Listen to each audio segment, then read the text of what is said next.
din naman ako sa pag-iisip. Sa ibang paraan, kung ikaw ay nagpupuri sa Espiritu, ang nasa kalagayan ng di marunong, paanong siya'y makapagsasabi ng siya nawa sa iyong pagpapasalamat, palibhasa'y hindi nalalaman ang inyong sinasabi? Sapagkat ikaw sa katotohanan ay nagpapasalamat kang mabuti, datapwat ang iba'y hindi napapagtibay. Nagpapasalamat ako sa Diyos na ako'y nagsasalita ng mga wika na higit kaysa inyong lahat.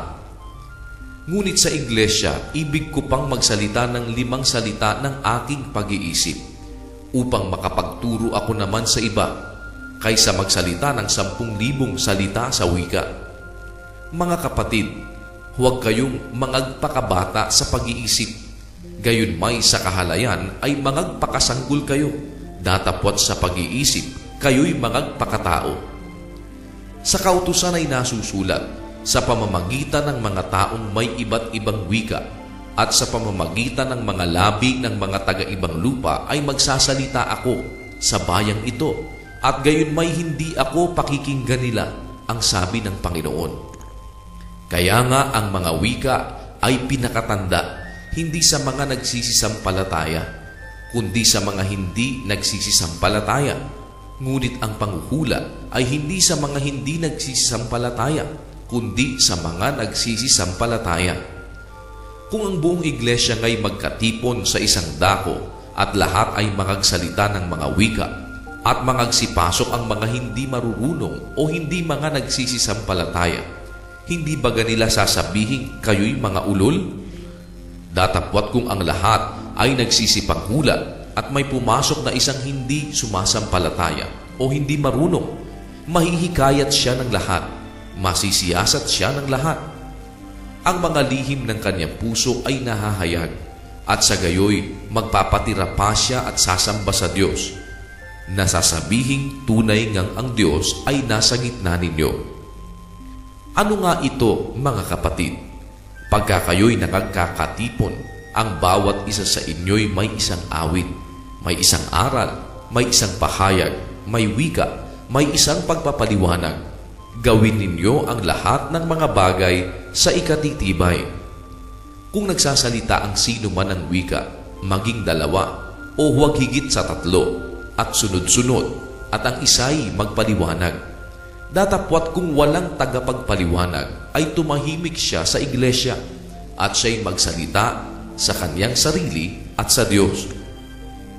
At ang 2 o 3 sa mga propeta ay magsipagsalita at ang mga iba'y mangagsiyasat.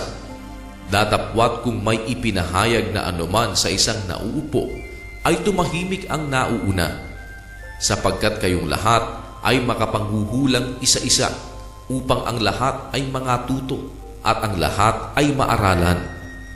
At ang mga espiritu ng mga propeta ay nasasakupan ng mga propeta, sapagkat ang Diyos ay hindi Diyos ng kaguluhan, kundi ng kapayapaan, gaya sa lahat ng mga iglesia ng mga banal.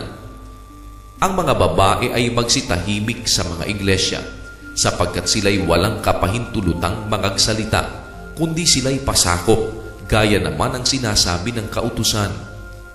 At kung ibig nilang maalaman ang anumang bagay, magtanong sila sa kanilang asawa sa bahay, sapagkat mahalay na ang isang babae ay magsalita sa iglesia. Ano? Lumabas baga mula sa inyo ang salita ng Diyos o sa inyo lamang dumating? Kung iniisip nino man na siya'y propeta o ayon sa Espiritu, ay kilalanin niya ang mga bagay na sa inyo'y isinusulat ko na pawang utos ng Panginoon. Datapwat kung ang sino man ay mangmang, ay manatili siyang mangmang. Kaya nga, mga kapatid ko, maningas na pakanasain ninyong makapanghula at huwag ninyong ipagbawal ang magsalita ng mga wika. Datapwat gawin ninyong may karapatan at may kaayusan ang lahat ng mga bagay.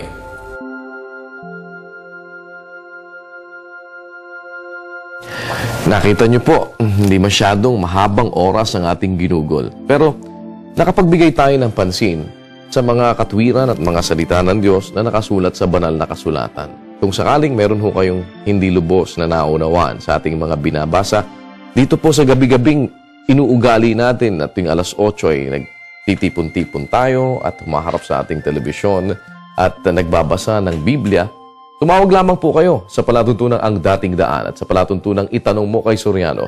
Si Brother Eli Soriano po ay lagi naman na nakahanda para bigyan ng tugon ang mga bagay na maaaring gusto nating maliwanagan at malaman natin kung ano pa ang mga mahalagang bagay na makukuha natin doon sa mga talatang ating binabasa. Gabi-gabi po ito ginagawa natin tuwing alas 8 dito po sa UN Television. Lagi nating tatandaan, mapalad ang bumabasa.